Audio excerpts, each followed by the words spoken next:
This episode is brought to you by Paramount Plus. Gladiator 2 is now streaming on Paramount Plus. Rated R.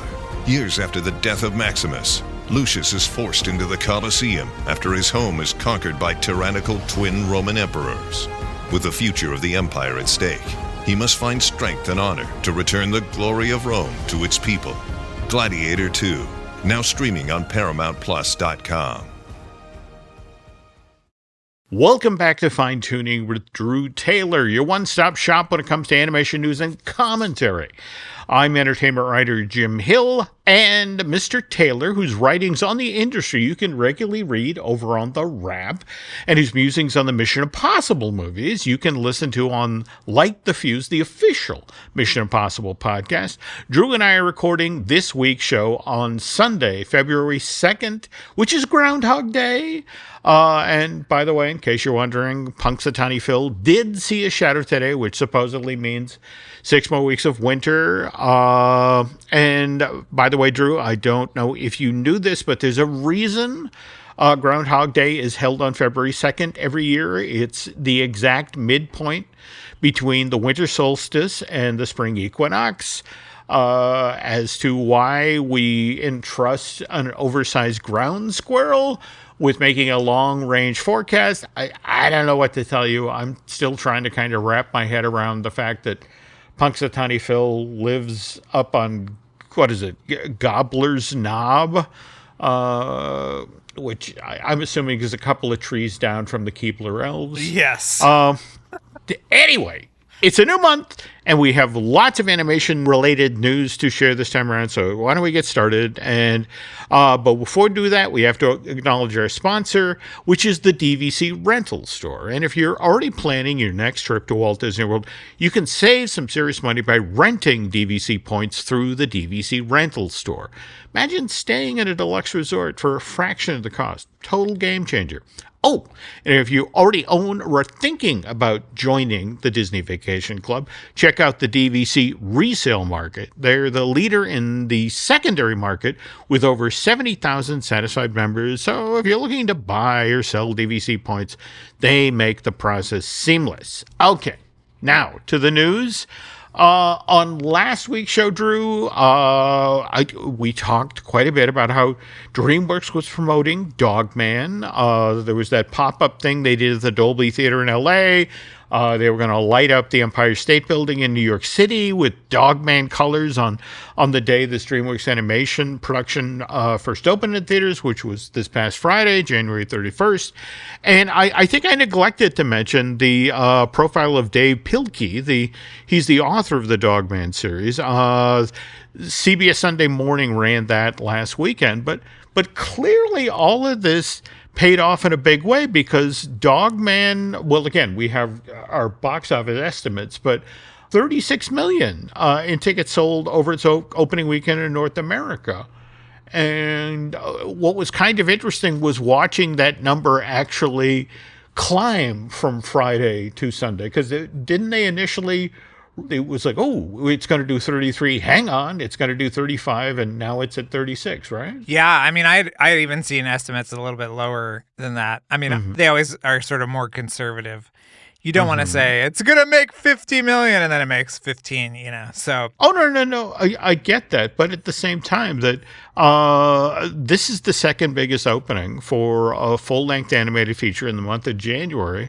Well, since DreamWorks put Kung Fu Panda out in theaters in January of 2016.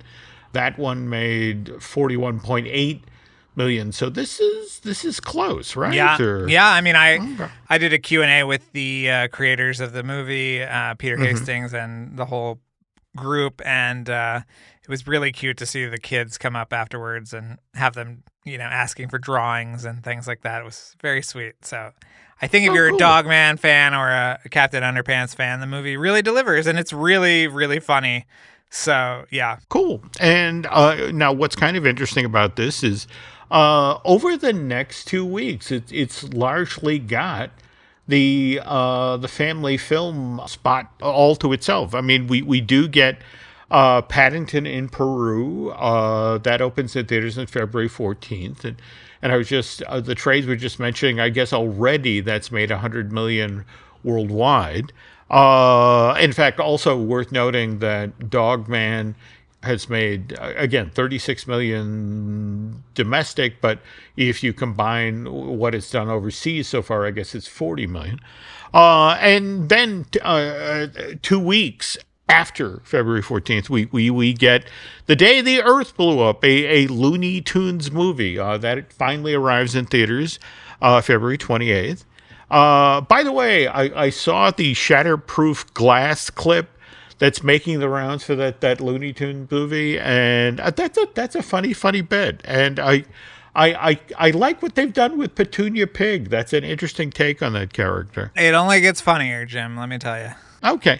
That said, it still kind of blows my mind that this, actually produced by Warner Brothers Feature Animation Production, is now essentially an indie film. I mean, The Day the Earth Blew Up is being sent out into theaters under the Ketchup Entertainment banner as opposed to Warner Brothers. But I guess that's the way of the world these days. Because did you see the news about Locksmith Animation, the animation studio behind Ron's Gone Wrong? That went into theaters back in October of 2021 under the 20th Century banner.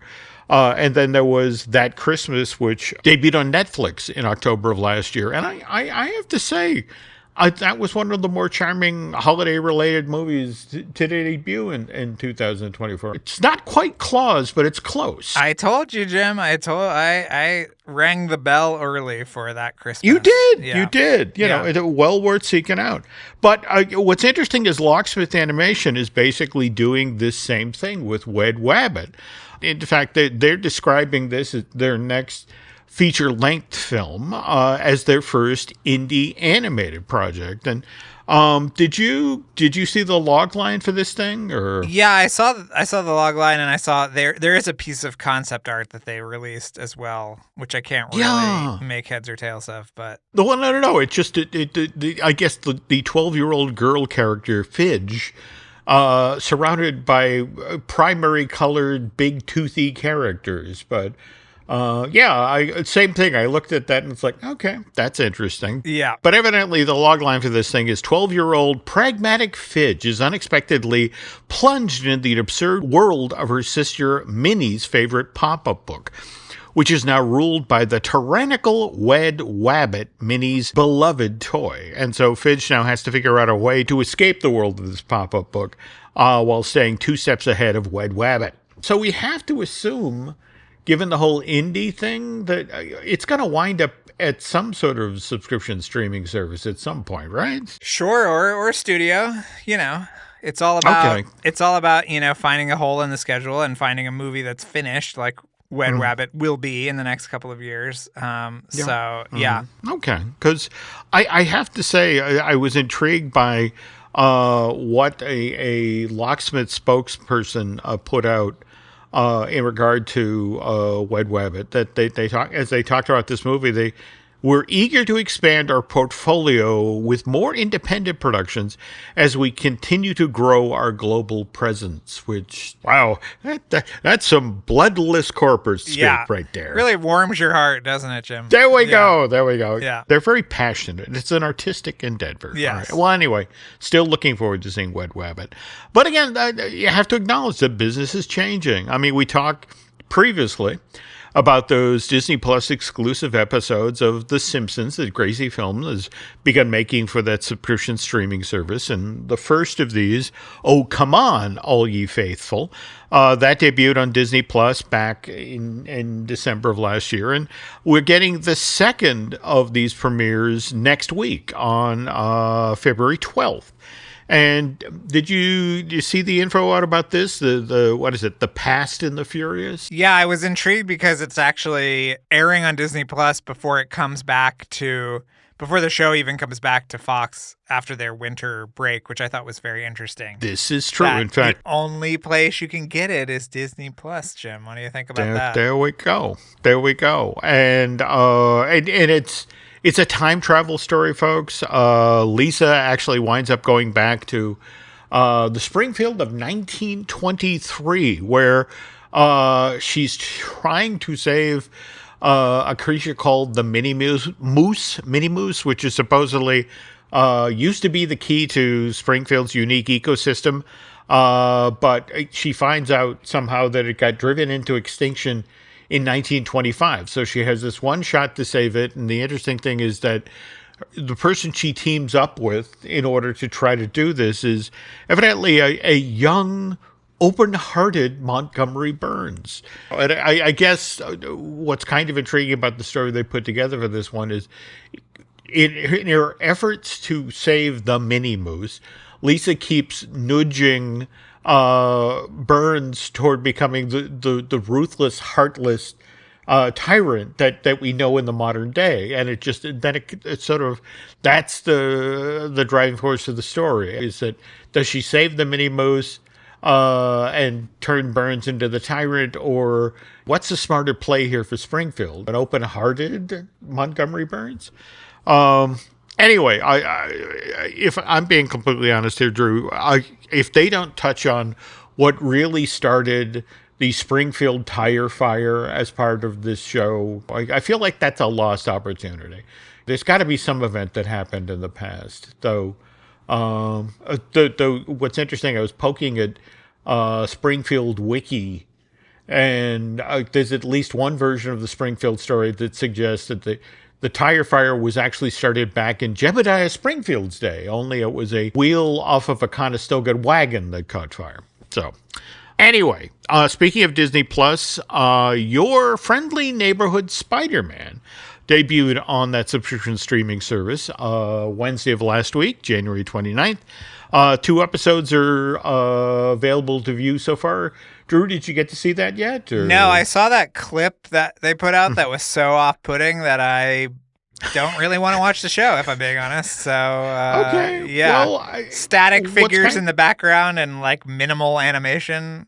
Not great. Okay. It is worth noting that evidently Marvel fans are giving this thing high marks. I haven't been able to check it out myself yet, but I will do so after Drew and I finish recording here.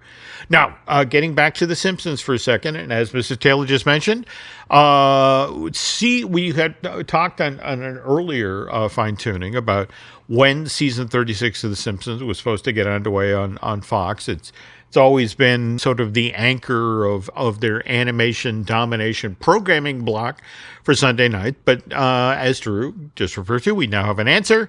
But we have a bit of a wait ahead of us. Season 36 of The Simpsons doesn't get underway till Sunday night, March 30th, which is 8 weeks from when Drew and I are recording this episode of Fine Tooning. Now, mind you, we only have 2 weeks till season 23 of Family Guy gets underway on Fox. And that animated series, which will be celebrating its 25th anniversary in the network this year. I love how Fox doesn't like to talk about how they canceled Family Guy at the end of season 3 back in 2002. Drew, correct me if I'm wrong. This show got saved because of what was the combination of DVD sales. Evidently, Fox Home Entertainment brought it to the network's attention about, look how many units of this we're selling. And then it was also that it was doing really well over on Cartoon Network as part of Adult Swim, right? Yeah, it was a favorite of stoned college kids everywhere at the time. Too. Well, and this is why they revived the show in 2004, and new episodes began airing in 2005. Anyway, Family Guy is back again on Sunday, February 16th, and I'm thinking that you and Charles, and when I say Charles, I mean Charles Hood, who, of course, is Drew's co-host on Light the Fuse, the official Mission Impossible podcast. You guys might want to actually check out this episode, which is evidently a full-length parody of that Tom Cruise classic Top Gun. Listen, 25 years in, you got to start getting creative, I guess. All right. Okay. Well, again, as Drew just mentioned, what ultimately helped save Family Guy back in 2003 was the devotion of stoned college kids watching the show as it aired on Adult Swim, and which brings us to Common Side Effects, the new animated series that's about to debut. In fact, it debuts tonight. It debuts tonight on Adult Swim, and then it's on Max tomorrow. So. Oh, well, there we go. Yeah. Okay. Now, this one, I have to admit, given who's producing it, and this is Mike Judd of Beavis and Butthead and King of the Hill fame, and of course, Greg Daniels, who kind of hard to list all of the sitcoms he's been associated with. But Common Side Effect is being described as a comic conspiracy thriller set in the world of Big Pharma. Yes. And what? It's supposedly about a rare mushroom that can cure any disease, which is obviously the sort of thing that drug companies wouldn't necessarily want the public to know about. You're kind of burying the lead, though, because this is from the co-creator of Scavenger's Reign, and it features the same animation studio as Scavenger's Reign. So if you love that show as much as the devoted Scavenger's Reign folks, myself included, you're going to want to watch this show. Yeah, that had an amazing animation style. Yeah, it seems very similar to they're kind of bringing that over for this one. Yeah. Okay, well, I piling on the surreal imagery. Speaking of which, though, I have to ask, because again, last weekend you were at Sundance, and I was wondering, in the stuff you got to see while you were there, did you get to see Endless Cookie? No, I didn't. All right. It's evidently this animated documentary that sadly, like so many folks who went to Sundance this time around, is still looking for a distribution deal. But evidently 9 years in the making, comes from an animator called Seth Scriverand and his half-brother Peter, who's an indigenous person from the Shamawatock First Nation up in northern Canada, and it's supposed to be this charming handmade product. But again, got some great reviews at the event. But just Peter is looking for a distribution deal now. But did you see it on the schedule? I didn't get to see it. I will check the online portal in the remaining hours of its operation right now. But okay.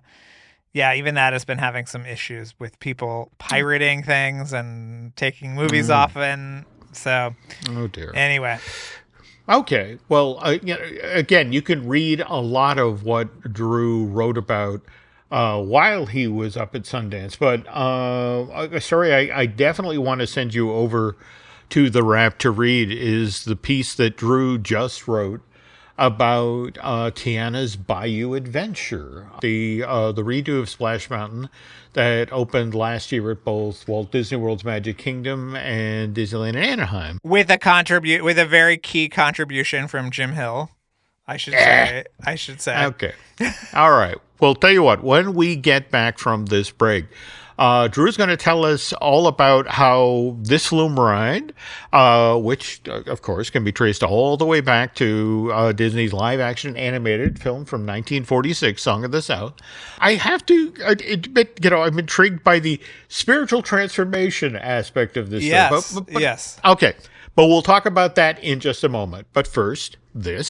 What if there were a medicine that could heal almost anything? That would be great. But they didn't want you to know about it. Sorry, who's they? Some people are following me, and I brought my tortoise. From executive producers Mike Judge and Greg Daniels and co-creators Joe Bennett and Steve Healy comes an animated comedy thriller about what it takes to change the world. Common Side Effects. New episodes, Sundays at 11:30 p.m. on Adult Swim. Now streaming on Max.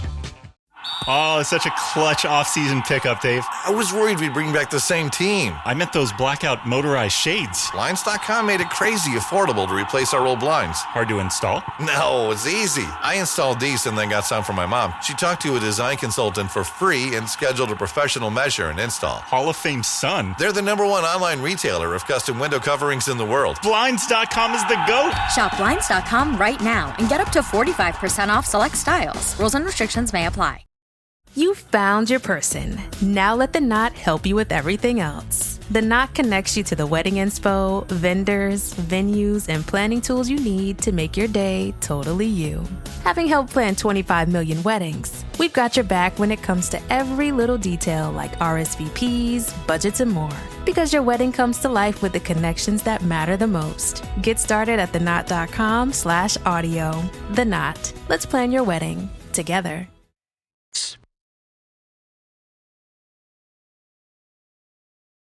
And we're back. Okay, so as Drew and I were pre-gaming this week's episode, again, you were telling me about the story you wrote for the Wrap, and here's the title, folks: How Tiana's Bayou adventure skirted controversy and spiritually transformed Disneyland. And again, this posted on Friday, January 31st. Damn near killed you. I think it was a combination of things that almost killed me, but this was definitely in the mix for sure. Okay. Yes. You've been working on this for months, right? I mean, yes. Yeah. I mean, I went in November, for the preview, the media preview. And so, yeah, I've been working on this, and I always thought, this would be something that would be interesting in light of the election, and I think it only gets more interesting. But yeah. Oh, that it does. Yeah. Okay, so yes. Not to be too obvious about this, folks, but Drew and I share a fascination about all things Song of the South and Splash Mountain related. And you talk about in the story about how that Flume ride originally came about at a very strange time in Disney company history. And as you point out, it does predate Michael Eisner, right? Yeah. Yeah. Can you talk a little bit about that? Well, I mean, there is that story that is brought up in the Imagineering story book more than the documentary, but that the model was there. I mean, it was, and basically in the article, I try to figure out, why, why that people were deciding to make a Song of the South ride, which, is even in the early 80s is kind of problematic, but it's in fact, it's so interesting you say that, because it's like if you hammer on the press accounts, what's interesting is that in 1972, Disney actually talks about how Song of the South is going into the vault. Only to then, they change their mind in 1973, because that's the 50th anniversary of the company, or the founding, again, D23. And so for that summer, in fact, I think they actually showed it at Lincoln Center as part of the film retrospective for the studio. Geez. Yeah, but well, no, but see, this is the thing that, in fact, if we get back to the famous story of Tony well, again, you mentioned this in the story. What is it? Tony comes up with the idea because he's driving to work. There we go. Tony lives near Disneyland. He's driving to Glendale. He's thinking about how, America Sings is getting long in the tooth. What can we do with these figures? Which is such a bizarre pretext. And ultimately, which Eisner admits in his memoir, did not really save them any money. Oh, no. In fact, what I love about your story is you pop that balloon with great enthusiasm. The whole notion of, oh, yes, we're saving money by putting oh, no, you're not.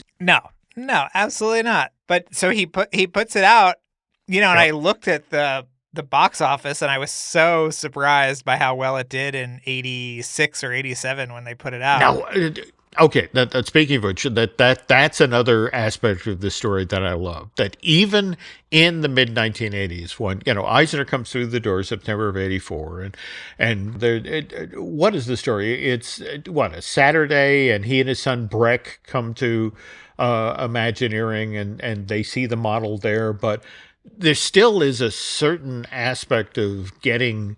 Zippity Doodah Run, or whatever it was initially called. Yeah, Zippity Doodah River Run. Yeah. There we go. All right. So there's a certain aspect of this story where Eisner needs some convincing. And look, there were executives at Disney at the time who were totally convinced that if they built a ride based on Song of the South, at one of the Disney parks, that people would picket, people would riot.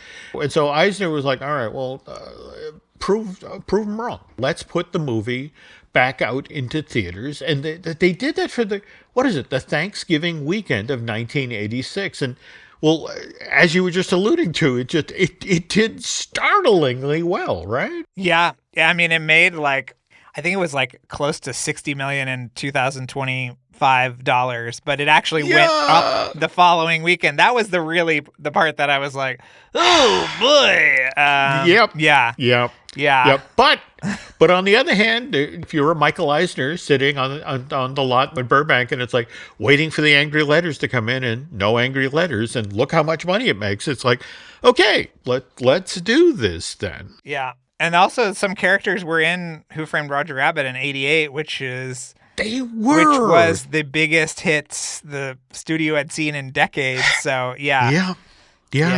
So, but at the same time, I mean, it turned out to be a time-consuming project. I mean, you mentioned in this article that it was originally supposed to open in October of '88, but due to what was it? It was the steepness of the hill and also the design of the boat itself that were problematic. There was some guy who jumped in that first boat and broke his legs or whatever. It's like, oh boy, yeah.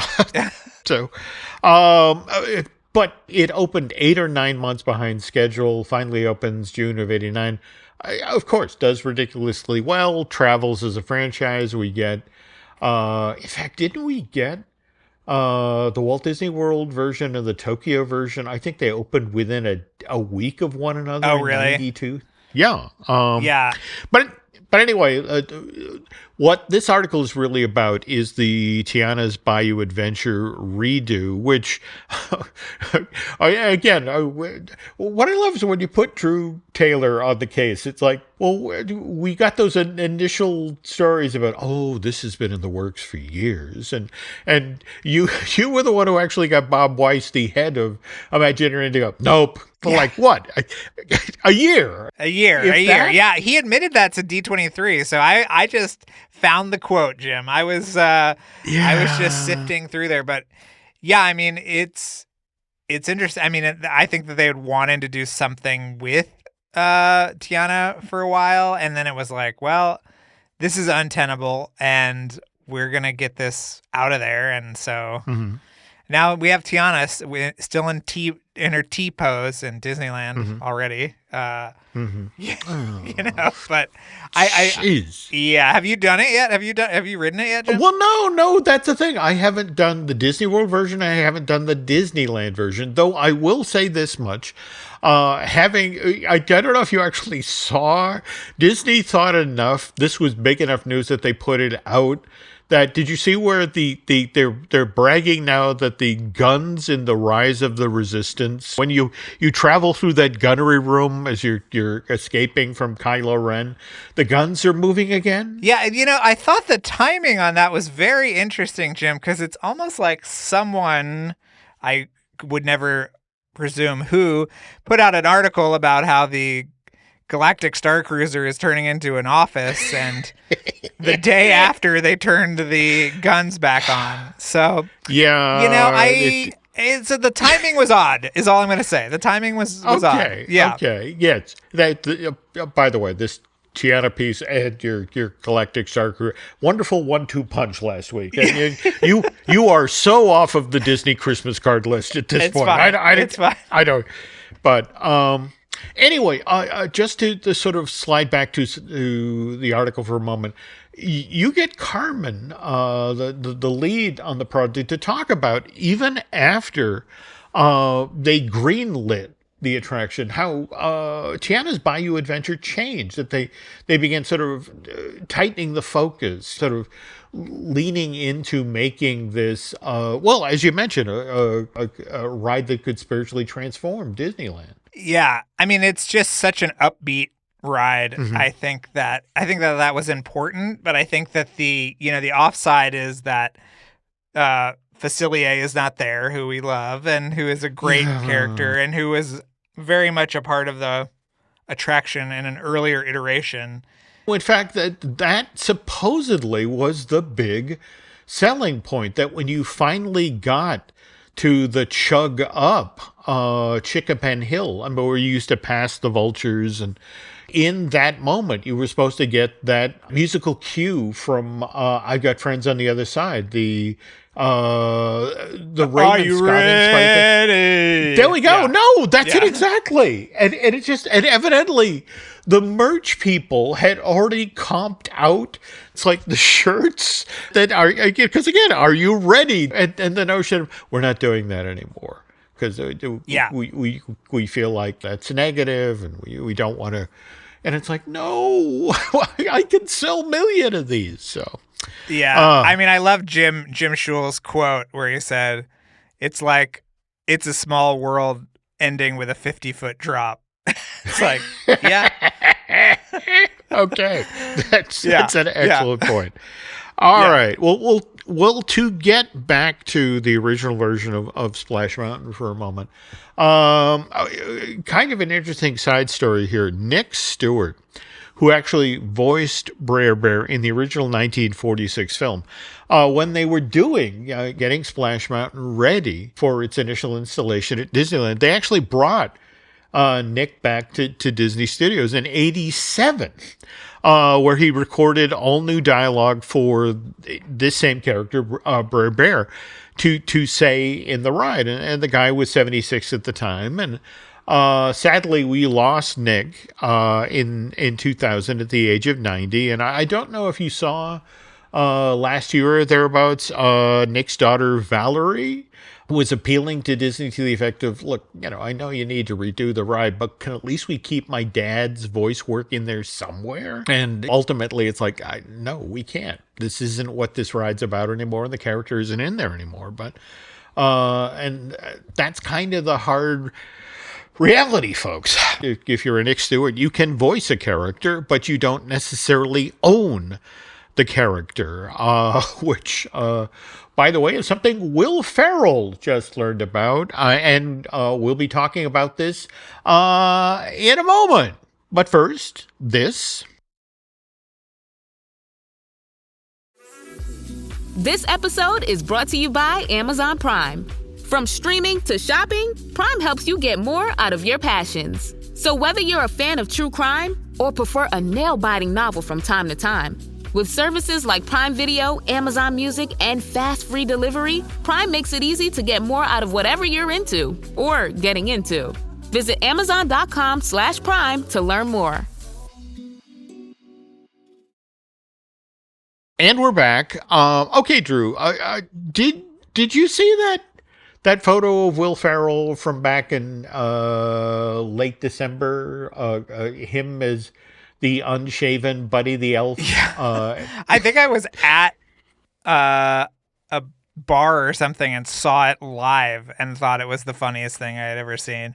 So, yeah, well, I watched it unfold. Okay. Well, and this is the thing. Will Ferrell himself thought people are going to enjoy this. In fact, he was on Travis and Jason Kelce's New Heights podcast and talking about how he came up with this idea.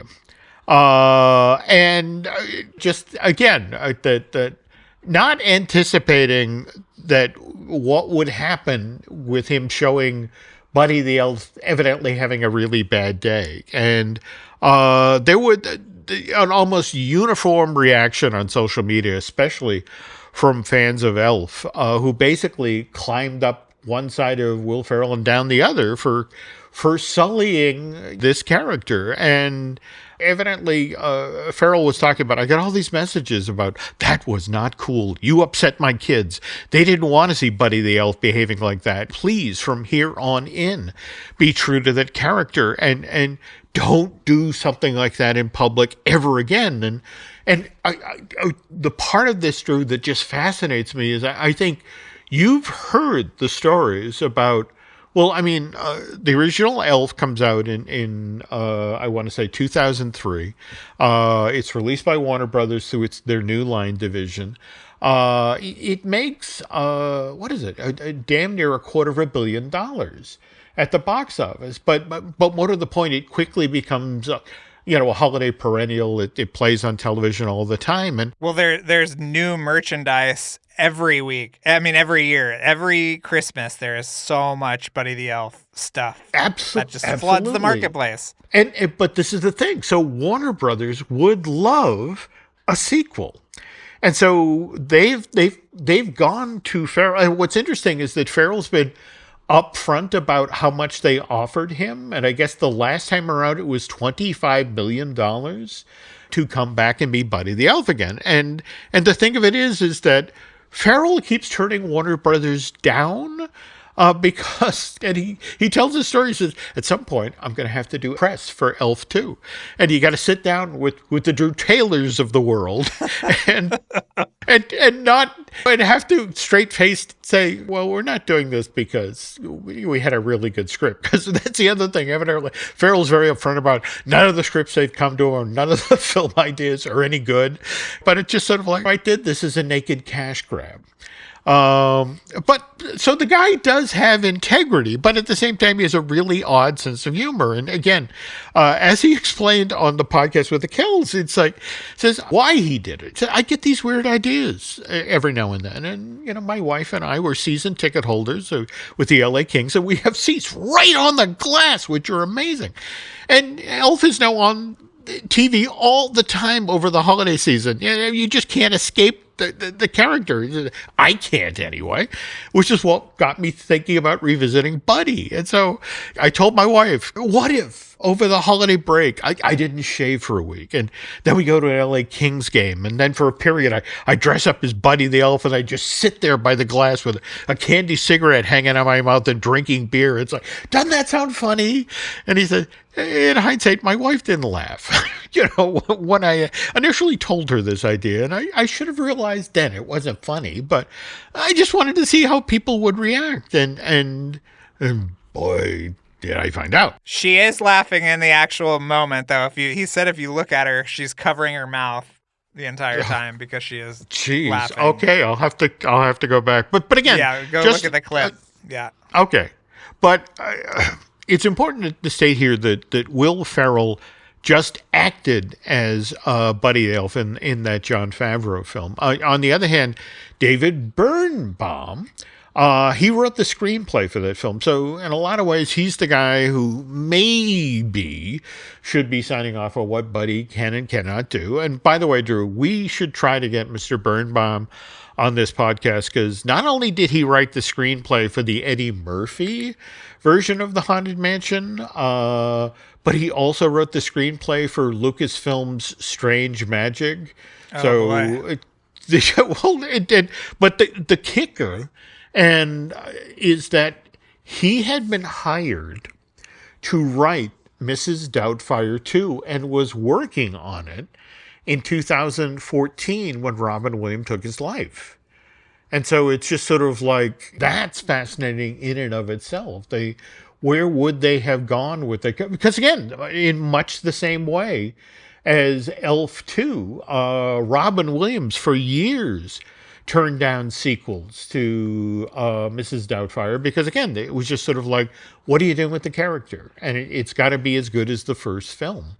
So just the notion that there was some idea there that Williams liked enough to let Birnbaum develop it. So, but again, it's long story short, when you work for a project like this, and you work for a major media corporation, the character you're voicing and the character you're appearing at is not your character; it's the studio's character. But where this gets interesting is if, as a performer, you're using your own voice. I was lucky enough to get to interview Don Rickles when he was working on Toy Story Midway Mania.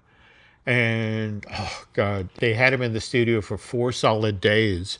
In fact, that's the stuff that they used to build his vocal performance in Toy Story 4. And my understanding is that they're trying to do the same thing with Toy Story 5, seeing if they can cobble together some Mr. Potato Head dialogue out of what was done. But he talked about how he'd be in the airport just talking on the phone and suddenly noticed that there was like a 3-year-old that had walked up to him and looking at him big-eyed because it's like, you sound like Mr. Potato Head. And what's also interesting is I've got my copy of Josh Gad's In Gad We Trust here, and Josh tells us a very similar story about working on Olaf, that there was also the little problem of how I hadn't really changed my voice much for the film. And now suddenly everywhere I went, from the grocery store to the gas station, kids would do an exorcist slow turn when they heard me open my mouth. And not just kids, random adults and celebrity too. Talks here about how Sacha Baron Cohen forced me into a kitchen at a holiday party and had me record a message to his kids 4 different times until it was his liking. And Adam Sandler would then call me to have him sing to his kids. Though, one other aspect of In Gad We Trust, a tell some, not a tell all. The other reason you really need to seek out this book, and it also brings it very home, the point that you're voicing a character, you're working for a studio, you're not in charge of what happens to that character. So this is Josh talking about his first time going into the studio to record for Frozen 2. So he says, I got to the studio, and Jen, we're talking about Jennifer Lee, the head of feature animation, Disney feature animation, and the co-director with Chris Buck on the Frozen films. And so Jen is talking with me over that day's material. And as I look at the scene, the very first thing I see is Olaf begins to flurry away. I read further on the description, Anna sobs, and Olaf looks to her for help. And I look at Jen, like, wait, what? With tears in her eye, she nods her head and says yes. It's like, what? Olaf, the lovable, huggable snowman, was going to die? This is a plot point that had coincidentally not been shared with me prior to this recording. So we're going to read one chapter from Josh's book from now until the end of the year so that we can have a Jim Hill audio version of In Gad We Trust. We're going to do it. Mark my words. Well, speaking of books, though, I do want to remind folks that Drew's The Art and Making of Ultraman, that hit store shelves last month, January 21st, and we're just a few weeks out now from The Art of Amphibia from Disney Manga. That shows up on store shelves on March 25th. So I'm an equal opportunity pusher of That's true. books. We should do the audiobook for Art of Ultraman Rising. We'll be here for 10 years recording that. But yes, I'm so excited. Okay. Now, speaking of Mr. Taylor's outside projects, there is, of course, his other podcast, Light the Fuse, the official Mission Impossible podcast, which, as we mentioned earlier, is co-hosted by Charles Hood. And we know that we are getting a Mission Impossible Dead Reckoning advertisement in the Super Bowl. Are we going to be doing an episode about this? What's up? No, I don't think so. If we do another kind of response type episode, it might be for CinemaCon if they decide to bring the movie there, which I'm assuming they will, but who knows at this point. But we will have new episodes. We're days away, Jim, from new episodes of the show. Incredibly. Can't wait. And speaking of which, we're not actually all that many days away from Mission Impossible 8. That arrives in theaters May 23rd of this year. But speaking of podcasts, we do have a pile of them here at Jim Hill Media. We, of course, have Disney Dish, which I do with Len Testa. We also have the Epic Universal podcast, which I do with Eric Hersey. He produces a number of the shows here. And speaking of Eric, I work with his lovely bride, Lauren, on the I Want That Too, which is our Disney merch podcast. Brian Gahn and I will be working this week on a brand new episode of Looking at Lucasfilm. And what with Captain America Brave New World? Am I getting there? That's it. It was called Okay. a couple of other things, so you're right to be questioning. Yes, okay. Yes, that arrives in theaters on Valentine's Day, and out ahead of that, we're going to get the Marvelous Disney podcast up and running again.